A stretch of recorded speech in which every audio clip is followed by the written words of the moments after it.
Un gusto estar con ustedes.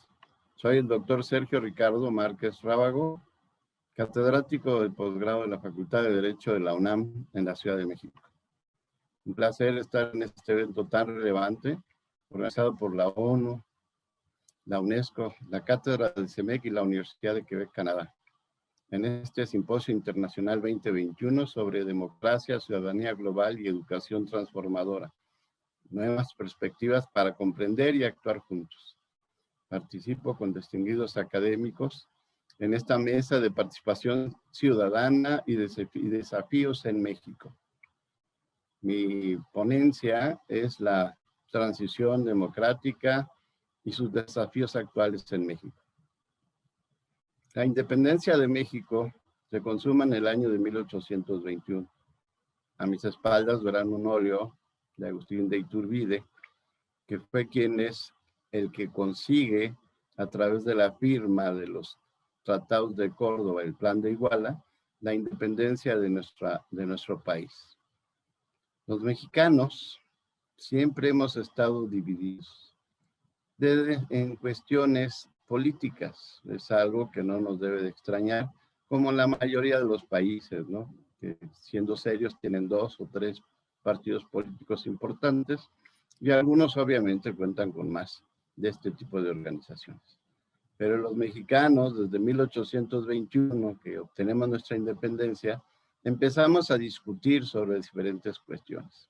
Lo primero es si queríamos un imperio o si queríamos una república, porque en los Estados Unidos de América, en su corta trayectoria, de 1787 a 1821, porque 35 años en la vida de un país, pues no es mucho, realmente habían obtenido un éxito comercial muy importante en el mundo y lo hacían verse como un gran gigante que estaba forjándose en la América del Norte. Luego de diferentes discusiones, pues ganó la idea de Agustín de Iturbide, el consumador de la independencia, de crear un imperio, el cual no pudo consolidar. Ya antes de un año, pues ya se había concluido esa idea de un imperio que termina con el fusilamiento del consumador de la independencia mexicana en Tamaulipas. Pero seguimos con las discusiones, ya que se olvidó la idea de un imperio, empezó la idea de que si éramos un estado unitario o central o un estado federal. Por un lado, Fray Servando Teresa de Mier señalándonos que era relevante estar unidos porque la creciente potencia del norte podía tener pretensiones expansionistas. Y el territorio más ad hoc, por ser más rico, por estar menos poblado y por estar menos apoyado militarmente, pues era México. La parte norte de lo que hoy es México, la parte sur de lo que es hoy Estados Unidos, pues no estaba debidamente poblado, ni desarrollado política, ni económica, ni socialmente.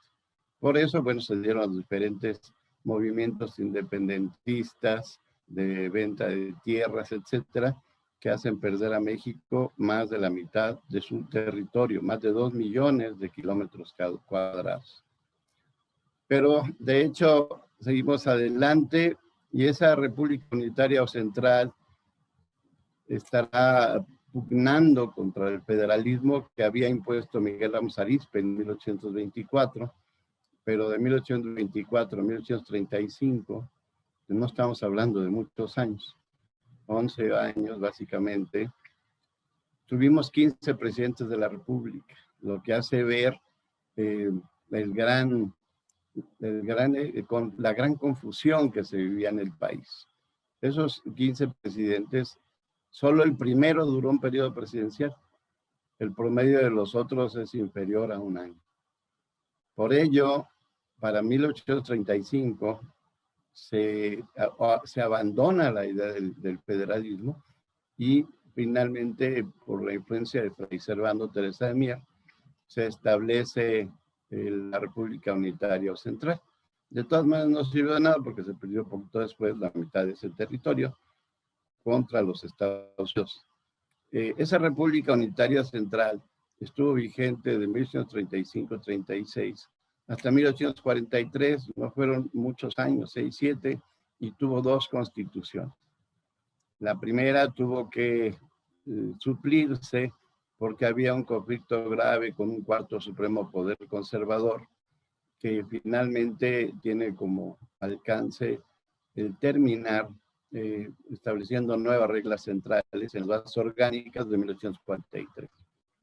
Bueno, para 1847 retomamos la federación. Como estábamos invadidos por los Estados Unidos, pues reponemos la Constitución de 1824 con algunos cambios, como lo señala el voto particular de Mariano Otero, en el cual se propone la existencia de un juicio de amparo, un juicio de control para las libertades de los mexicanos, de los gobernados, y que se instala por primera vez en el mundo.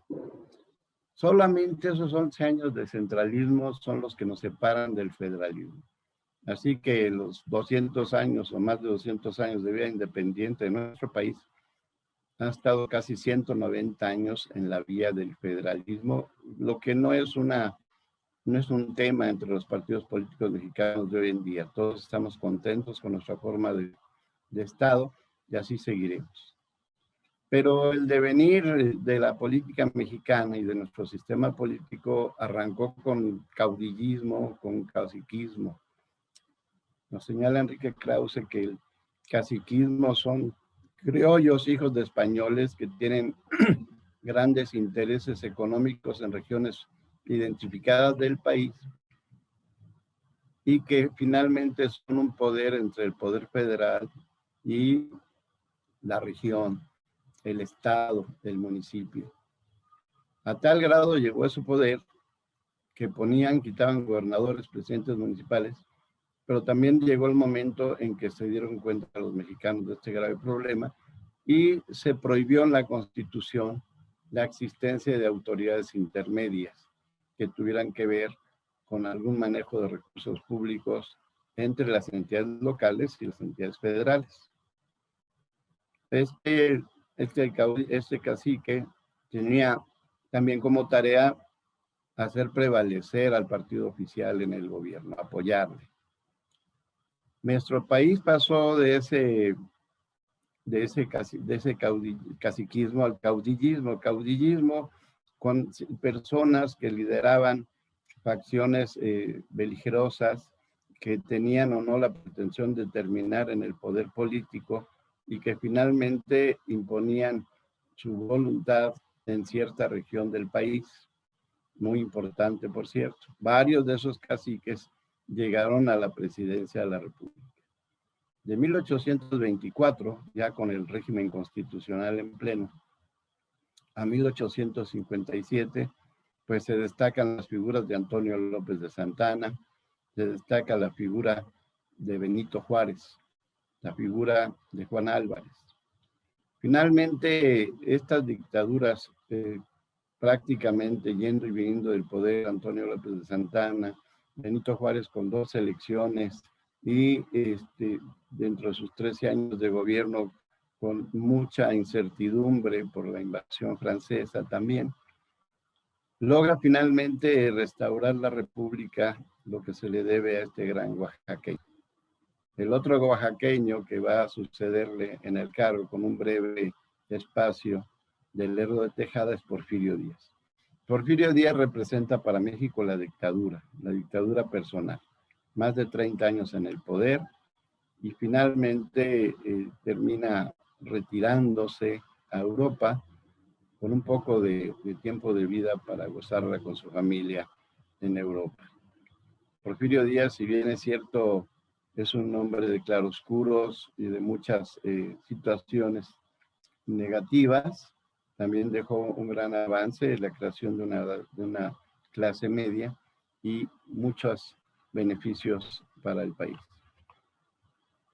La dictadura personal de Díaz dejó como un rezago muy importante el avance democrático en México. El avance, cuando sale Díaz, pareciera que la única forma de sustituir a un presidente era a través de magnicidios, a través del asesinato del presidente, ¿no? Venustiano Carranza, varios atentados contra anteriores presidentes y posteriores presidentes, el asesinato de Álvaro Obregón, algo que habíamos dejado nosotros de vivir cuando finalmente Plutarco Elías Calles llega a institucionalizar la transmisión del poder a través de cuotas. Pero en México se empieza a vivir una etapa ya no de dictadura de una persona, sino de un partido político que finalmente va a estar en el poder por más de 60 años. La Constitución de 1917, que hoy cuenta con aproximadamente 750 reformas constitucionales, ha tenido en cada presidente realmente el legislador único constitucional, esto hasta el año de 1997, 80 años. ¿Por qué? Porque los presidentes proponían y obtenían la reforma constitucional que querían. México, a partir de que en 1929 Plutarco Elías Calles crea el PRI, posteriormente vamos a ver la conformación de una oposición verdadera por un expriista, Manuel Gómez Morín, que desde 1926 intentaba a este chihuahuense nacido en Batopilas, en 1897, quería reunir voluntades para formar un partido político que creara conciencia ciudadana para percibir los problemas que tenía el país y desear el deseo de participar en su solución. Realmente valorizar al ciudadano. Los partidos de izquierda también hacen su presencia, evidentemente, y desde el Partido Comunista Mexicano, desde la presencia de varios luchadores sociales que van a terminar con los más recientes, y los más recientes serían el PRD, el Frente Cardenista de Reconstrucción Nacional, con Cuauhtémoc Cárdenas, Virginia Martínez, Porfirio Muñoz, Andrés Manuel López Obrador en su momento, propugnando por combatir la candidatura de Carlos Salinas de Gortari. Hoy día está el Partido de Movimiento de Regeneración Nacional, conocida también como la Cuarta Transformación. En nuestro país tenemos una derecha, tenemos una izquierda, tenemos un centro. Son las opciones políticas pues más relevantes. Nuestro sistema político traía aparejado un sistema de control constitucional de libertades que desde 1847 existe en el juicio de amparo. Pero la otra gran parte de la Constitución, la parte orgánica, la estructura y el ejercicio del poder, y la garantía del pleno ejercicio de sus derechos, no se va a entender como una necesidad en México, sino hasta 1989.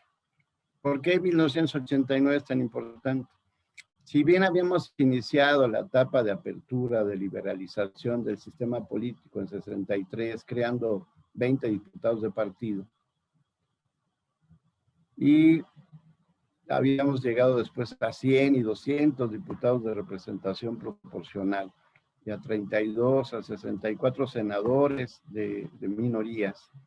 El país en 1989 tiene un gran cambio, porque el Partido Acción Nacional gana la gubernatura de Baja California. Esto es muy importante, ¿por qué? Porque con esa apertura y reconocimiento del gobierno de ese triunfo, en 1992 fue el Partido Acción Nacional también quien gana en Chihuahua con Francisco Barrio Terraza, y después con Alberto se ganaría, ahorita no recuerdo el nombre de Alberto, se ganaría Jalisco. Para 1994, con la presidencia de Ernesto Zedillo Ponce de León, se dan cuenta de estos triunfos de la oposición. Las controversias políticas en México se resolvían por el presidente de la República. No se mueve una hoja del árbol sin la voluntad del señor presidente. Y si fuese así, pues había medios políticos y formales en la Constitución para separar al político desobediente, como la desaparición de poderes, que se usó frecuentemente. Es muy importante entender que por ello no había necesidad de un control constitucional orgánico. Aunque existía en México en 1917, no se usaba. Y no se usaba porque Gobernación arreglaba los asuntos que le encargaba el señor presidente.